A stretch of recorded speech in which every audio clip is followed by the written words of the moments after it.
इस वीडियो की शुरुआत एक मिस्टीरियस तस्वीर से करते हैं जिसे कुछ ही दिन पहले यूरोप से कैप्चर किया गया था। क्या आप अंदाजा लगा सकते हैं कि आसमान में दिखने वाली यह चीज क्या है? यह देखने में एक गैलेक्सी लगती है, लेकिन इसका टेक्सचर बिल्कुल एक बादल की तरह दिखाई देता है।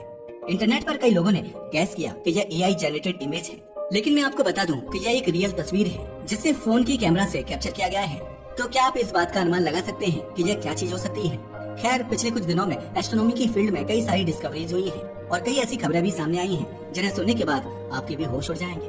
आज के इस वीडियो में हम आपको इन डिस्कवरीज और खबरों के बारे में बताने वाले हैं। सिर्फ इतना ही नहीं, हम आपको उस मिस्टीरियस स्पाइरल के बारे में भी बताएंगे जिसने पिछले कुछ दिनों से लोगों को कंफ्यूज कर रखा है। आज का यह साइंस न्यूज एपिसोड हमारे बाकी वीडियोस के मुकाबले काफी इंटरेस्टिंग होने वाला है, इसलिए इसे अंत तक जरूर देखिएगा। नंबर 1, यूरेनस और नेपच्यून ग्रह पर मिले 7,500 किलोमीटर गहरे पानी के समुद्र। यूरेनस और नेपच्यून हमारे सौरमंडल के आखिरी दो प्लैनेट्स हैं।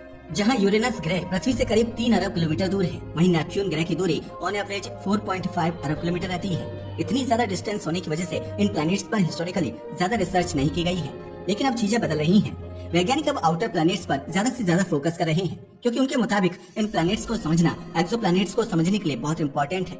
आपको जानकर हैरानी होगी कि ब्रह्मांड में मौजूद ज्यादातर प्लैनेट्स गैस जाइंट्स और आइस जाइंट्स होते हैं, यानी उनका ज्यादातर हिस्सा गैस या बर्फ से बना होता है। ऐसे में अगर हम सौरमंडल के आउटर प्लैनेट्स यानी जुपिटर, सैटर्न, यूरेनस और नेपच्यून पर रिसर्च करेंगे तो हम इनडायरेक्टली एक्सो प्लैनेट्स को भी अच्छे से समझ पाएंगे। 1980 के दशक में इन्हीं प्लैनेट्स को अच्छे से स्टडी करने के लिए नासा ने एक बहुत ही फेमस स्पेसक्राफ्ट लॉन्च किया था। जैसा कि आप में से ज्यादातर लोग समझ ही गए होंगे, उस स्पेसक्राफ्ट का नाम था वॉयेजर 2। वैसे तो इस स्पेसक्राफ्ट ने कई इंपॉर्टेंट डिस्कवरीज की थी, लेकिन उनमें से एक डिस्कवरी में यह पता चला था कि यूरेनस और नेपच्यून ग्रह के पास इरेगुलर मैग्नेटिक फील्ड्स हैं। इसका सीधा सा मतलब यह था कि इन दोनों ग्रहों की मैग्नेटिक फील्ड्स फ्लक्चुएट करती रहती है। इंटरेस्टिंग बात यह है कि यह पहली बार था जब वैज्ञानिकों को इन प्लैनेट्स पर एक वाटर ओशन मिलने का अंदाजा हुआ था।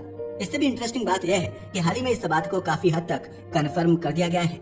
एक रिसर्च के जरिए वैज्ञानिकों ने यह पता किया है कि इन प्लैनेट्स की सतह के नीचे अलग अलग कंपाउंड्स की लेयर्स बनी हुई हैं।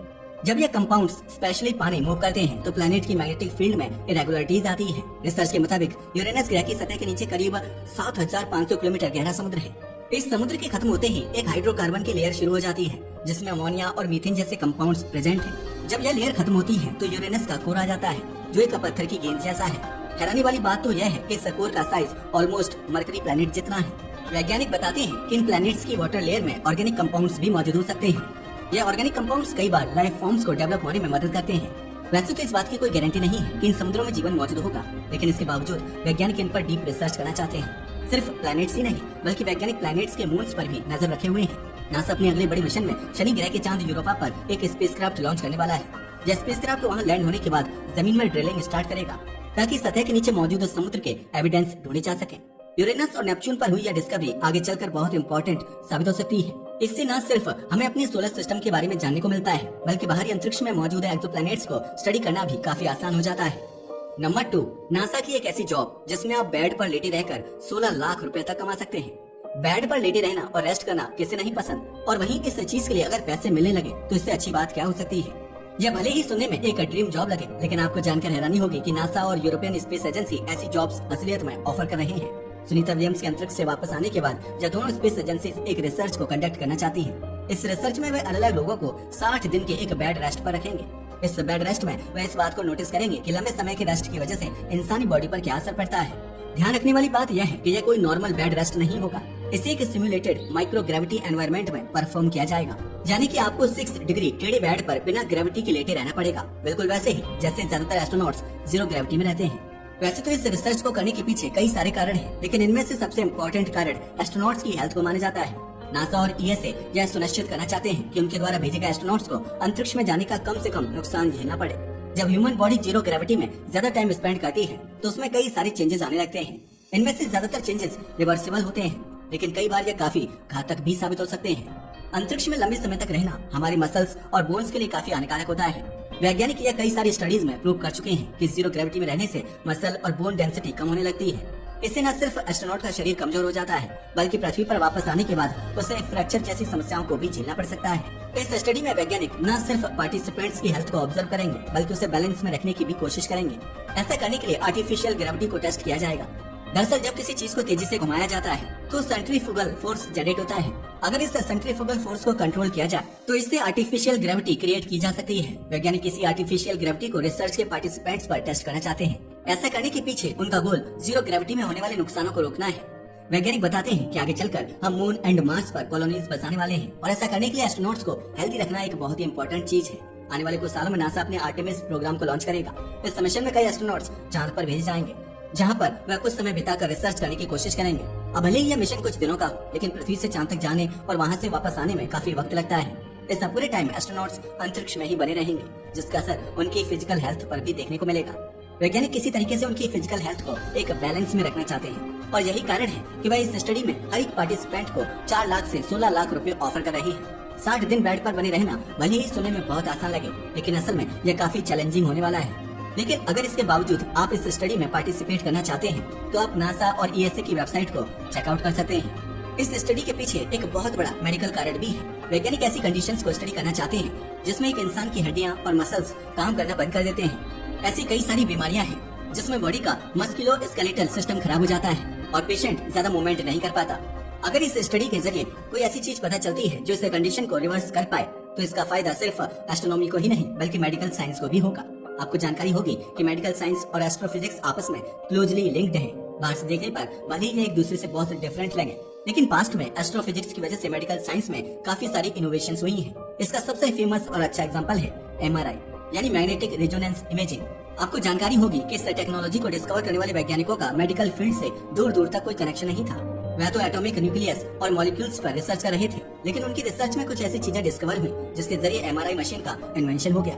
यह मशीन आज मेडिकल साइंस में कितनी इंपॉर्टेंट है यह शायद बताने की जरूरत नहीं है। इस टेक्नोलॉजी के जरिए हम किसी भी इंसान के अंदर की तस्वीरों को कैप्चर कर सकते हैं। इसके पहले ऐसा करने का मात्र एक ही तरीका था और वह था उस इंसान के शरीर पर एक्चुअल कट्स लगाना ताकि इंटरनल बॉडी को एग्जामिन किया जा सके। वैसे आपको मेडिकल साइंस और एस्ट्रोफिजिक्स में कौन सी फील्ड सबसे ज्यादा अच्छी लगती है, हमें नीचे कमेंट करके जरूर बताइएगा।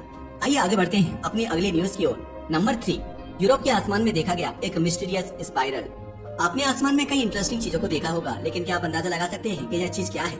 24 मार्च की शाम को यूरोप के कई कंट्रीज में यह स्पाइरल देखा गया और इस मिस्टीरियस घटना की कई सारी वीडियोस इंटरनेट पर शेयर की गई। यह देखने में तो एक गैलेक्सी के शेप का लगता है, लेकिन सीधी सी बात है कि आसमान में इतनी बड़ी गैलेक्सी का अचानक से विजुअल होना पॉसिबल नहीं है। जहां कुछ लोगों ने इस स्पाइरल को देखकर साइंटिफिक एक्सप्लेनेशन ढूंढने की कोशिश की, वहीं कुछ लोग हमेशा की तरह इसे एलियन से लिंक करने लगे।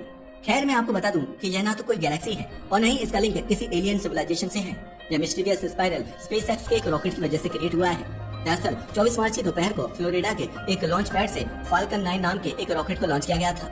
सभी रॉकेट्स की तरह यह भी आगे बढ़ने के लिए एग्जॉस्ट गैसेस को रिलीज करता है, जो कभी कभार ऊपरी वायुमंडल में फ्रीज हो जाती हैं। आपने अपनी छोटी क्लासेस में पढ़ाई होगा कि जैसे जैसे हम पृथ्वी की सतह से ऊपर बढ़ते हैं वैसे वैसे तापमान कम होने लगता है। एक पॉइंट के बाद यह तापमान इतना ठंडा हो जाता है कि रॉकेट के एग्जॉस्ट से निकलने वाली गैसें जमने लगती हैं। फाल्कन के केस में भी कुछ ऐसा ही हुआ था। इस रॉकेट की अपर स्टेज रोटेट कर रही थी, जिसकी वजह से रिलीज होने वाली गैसों ने एक स्पाइरल का निर्माण कर लिया था। यह बिल्कुल वैसा ही है जैसे वॉशिंग मशीन में पानी डालने पर वह एक वर्लपूल का निर्माण कर लेता है। इस स्पाइरल को यूरोप की कई सारी कंट्रीज जैसे फ्रांस, यूनाइटेड किंगडम, पोलैंड और स्पेन से स्पॉट किया गया था। और यह पहली बार नहीं है जब स्पेस एक्स के किसी रॉकेट की वजह से ऐसा ब्यूटीफुल नजारा क्रिएट हुआ हो। हाल ही में स्पेस एक्स का एक रॉकेट आसमान में ब्लास्ट हो गया था। ब्लास्ट होने के बाद उसका काफी सारा मटेरियल जमीन पर वापस आने लगा, जिसकी वजह से एक बहुत ही ब्यूटीफुल नजारा क्रिएट हुआ। स्क्रीन पर दिख रही वीडियो में आप क्लियरली देख सकते हैं कि रॉकेट के टूटे हुए टुकड़े बिल्कुल टूटते तारों की तरह दिखाई दे रहे हैं। खैर, आसमान में ऐसी इंटरेस्टिंग चीजों को देखना भले ही बहुत मजेदार हो, लेकिन कई लोगों ने इसके खिलाफ आवाज भी उठाई है। कुछ महीने पहले हुए इस रॉकेट ब्लास्ट की वजह से कई लोगों को मेटल के टुकड़े गिरते हुए दिखाई दिए थे, जो जानलेवा भी हो सकते हैं। ये मेटल के टुकड़े आसमान से जमीन पर आते हुए टर्मिनल वेलोसिटी पर ट्रैवल करते हैं, जिस वजह से इनका मोमेंटम बहुत हाई हो जाता है। अगर आपको नहीं पता तो बता दूं कि टर्मिनल वेलोसिटी एक ऑब्जेक्ट की मैक्सिमम फ्री फॉलिंग स्पीड होती है। अगर कोई हैवी ऑब्जेक्ट इस गति पर ट्रैवल कर रहा है तो उसका मोमेंटम इतना ज्यादा हो जाता है कि वह किसी भी इंसान को चुटकियों में खत्म कर सकता है। खैर, अच्छी बात तो यह है कि इस घटना की वजह से किसी भी व्यक्ति को कोई चोट नहीं आई थी। इसके पहले भी स्पेसएक्स के एक रॉकेट की वजह से ऐसा मिस्टीरियस स्पाइरल क्रिएट हो चुका है। वह घटना अप्रैल 2023 में हुई थी, लेकिन अलास्का में होने की वजह से उससे ज्यादा पॉपुलैरिटी नहीं मिल पाई थी। ऐसी घटनाएं अब समय के साथ साथ काफी कॉमन होती जा रही हैं। यह अच्छी बात है कि हम स्पेस टेक्नोलॉजी में तेजी से आगे बढ़ रहे हैं, लेकिन इसका बुरा असर हम और हमारी पृथ्वी के एनवायरनमेंट को झेलना पड़ रहा है। जहां पृथ्वी पर रॉकेट्स के टुकड़े लोगों को परेशान कर रहे हैं, वहीं अंतरिक्ष में इनके कंपोनेंट्स धीरे धीरे हमारे प्लेनेट को घेर रहे हैं। 1960 तक हमारी पृथ्वी के आसपास का एरिया कुछ ऐसा दिखाई देता था। तब इसके ऑर्बिट में ज्यादा सैटेलाइट्स नहीं होती थी, लेकिन अब चीजें पूरी तरह से बदल चुकी हैं। पृथ्वी के चारों तरफ सिर्फ सैटेलाइट्स ही सैटेलाइट्स मौजूद हैं, जिनमें से ज्यादातर तो खराब हो चुकी हैं। कुछ वैज्ञानिक बताते हैं कि अगर इस चीज को अभी से कंट्रोल नहीं किया गया तो आगे चलकर हम हमेशा के लिए पृथ्वी में लॉक हो जाएंगे। हमारे पास अंतरिक्ष में जाने का कोई रास्ता ही नहीं बचेगा, क्योंकि वह सारे रास्ते सैटेलाइट्स द्वारा ब्लॉक किए जा चुके होंगे। इस चीज को साइंस की भाषा में स्पेस पॉल्यूशन कहा जाता है और यह अभी भी बहुत अनपॉपुलर है, लेकिन धीरे धीरे कुछ स्पेस एजेंसीज इस प्रॉब्लम को समझ रही हैं और इसे सॉल्व करने के भी तरीके ढूंढ रही हैं। वैसे आपने पहले कभी स्पेस पॉल्यूशन टर्म के बारे में सुना था या नहीं? हमें नीचे कमेंट करके जरूर बताइएगा। आज के साइंस न्यूज एपिसोड के लिए बस इतना ही। धन्यवाद। ऐसी ही अन्य रोचक जानकारियों के लिए चैनल को सब्सक्राइब और लाइक करें।